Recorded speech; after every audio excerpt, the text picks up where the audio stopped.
So today I wanted to talk about Project Cars 3, kind of my wish list and what I'd love to see them do. Of course, I'm in Project Cars 2 right now at Watkins Glen International with the Expo GT4. Arguably one of the best tracks for the texture and feel, and one of the worst multiplayer online racing car in the class. Kind of part of why I chose these two was to show the inconsistencies within the game. And kind of part of that Project Cars 3 wish list is exactly this. It's something that Ian Bell came out, the CEO for Slightly Mad Studios, and said, we're going to work on consistency.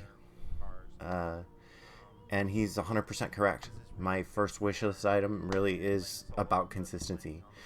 It's about consistency not just in one small area of the game, but it's every part of the game. It's cars, it's how they're set up, how they feel on the road, the feedback, the how competitive they are within each class.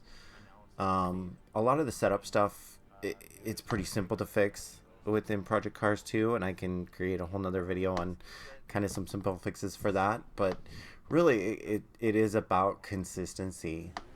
The textures on the road too for the tracks. I used to have a motion rig, and within that motion rig, of course, you're going to pick up more textures or less textures on tracks. It really kind of showed how much texture could be added to a track. All of the rally car tracks essentially have great feedback. They have, a ton of bump and a ton of noise feel. Again, Watkins Glen is probably one of the best for feedback and for texture feel. But other tracks are just, you're floating around, you're not feeling anything at all. It's kind of odd because you'll be, in a motion rig and you've got your bass shakers and everything going, and you really feel the inconsistency within the tracks. I know the Daytona International Oval is the same way. It's got a lot of bumps, and some people are complaining, "Oh my gosh, it's too bumpy." Um, anyways, so I have AI turned on this, and you can see there how they all just bunched up and stopped. I had to re-record the audio for this because it was just so bad. The game just was completely too loud, and my voice wasn't quiet. It wasn't loud enough. So I'm re-recording this, and hopefully I'll remember a lot of my original thoughts. I wrote some notes. I am sorry that I had to re-record this, but it just kind of happened. One of the things that I really don't like about the AI is aggressive uh, the aggressiveness on them. I don't even understand what that setting is for, so I cranked it up on this, and to me it just means, oh, we're going to hold a line better, we're going to hold a scripted line better, we're not going to actually do any tactical kind of aggressive stuff by defending.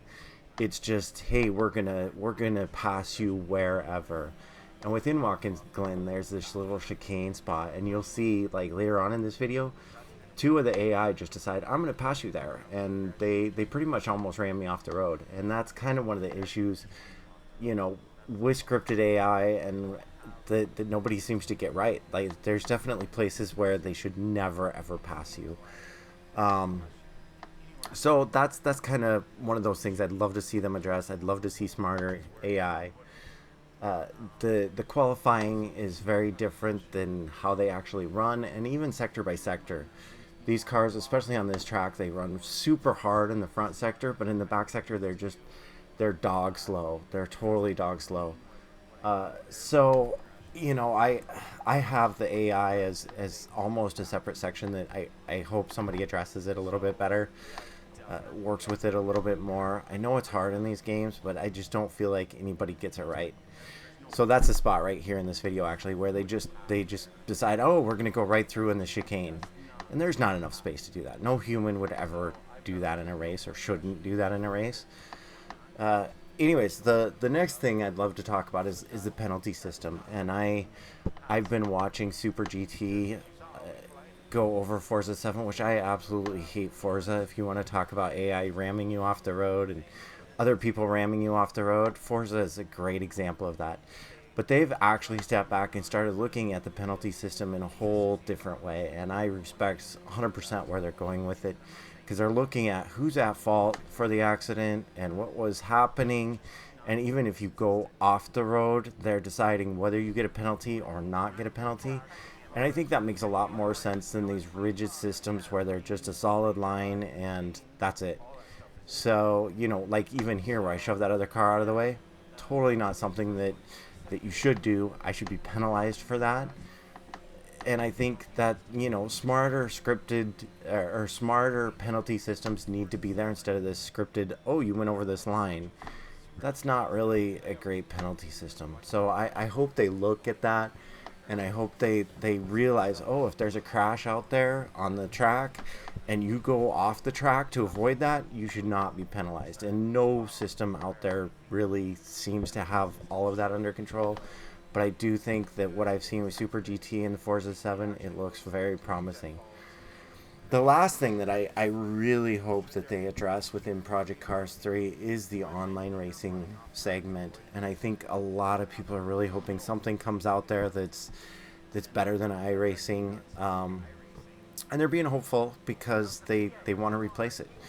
They want something that has all the cars, all the tracks, and I don't even think people care if they have a monthly fee, as long as it's a good matching system, as long as it does the online segment right. I don't think people would be too upset about something to pay for that system.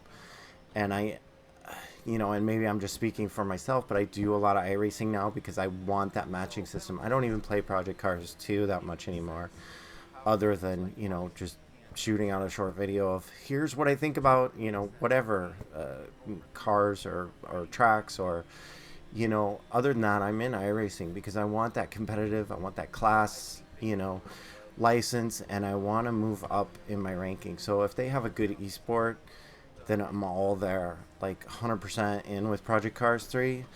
But I feel like they have some reputation to fix a little bit. I know Project Cars came out as a Patreon kind of like, well, not Patreon, but, an online community to support it and to create the game. And a lot of people felt let down with Project Cars 1 because it didn't address everything that they supposedly said that they were going to do. And then Project Cars 2 came out so fast. People were just like, oh my gosh, already we're doing Project Cars 2. So now that they're coming out with Project Cars 3, I just wonder how many people are kind of burnt and they're kind of like, I don't know, I'm going to buy another one. We have so many games coming out that I feel like they really got to nail it on the head, or a lot of people might not even purchase it. And maybe that's just me talking. I don't know. The other thing that I've heard is that, Eon Bell's come out and said he wants to do something again like Need for Speed Shift, and that really scares me. I tend to wonder, does that mean he's gonna, create a simcade? Is he gonna be like, oh, nice drift, a nice line, and start, giving you points for it? And I just hope we don't go down a system where you have to unlock cars and you have to do all kinds of other stuff, because I feel like Project Cars has been such a great all-around simulator, and I know a lot of people know what I think of it or what I've said from the review of it. I really love it because I feel like it's a whole package, and I feel like they're the only ones that do the whole package, but they just a little lacking in a lot of different areas that I hope they don't decide, oh, we're going to shift this completely into a Need for Speed kind of feel. And I know he said that, and it really makes me go, well, what do you mean by that? What are you going to do to it? Don't ruin this. So I guess those are kind of my thoughts around it, is like, well, what is it going to be?